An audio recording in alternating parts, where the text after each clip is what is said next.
Guys বহুত দিনৰ মূৰত কলপাত দেখা পাইছোঁ। মই বৰ্তমান কেৰেলাত আছোঁ আৰু ইয়াতে ভাত খুৱাব চিকেন বিৰিয়ানী আপোনাক দেখুৱাই আছোঁ। আৰু এইফালে বিৰিয়ানী আহি পাই গ'ল।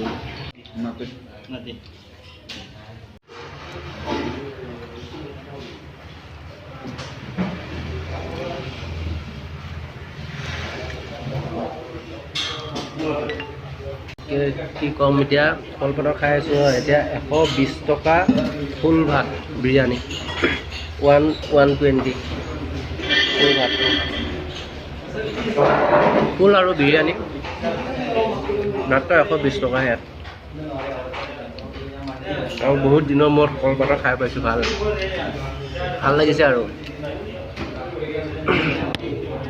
খাই হোৱাৰ পিছত ঠিক এইদৰে আমি সামৰি থ'ব লাগে। এয়া চাওক দুইটা চাইডে, আৰু ময়ো এইদৰে সামৰি লৈছোঁ। এইটো হ'ল আগলতি পাতত, দেখিছে নহয়। ইয়াতে চব আগলতি পাততে ভাত দিয়ে প্ৰায়ভাগ, আৰু খায়ো ভাল লাগে।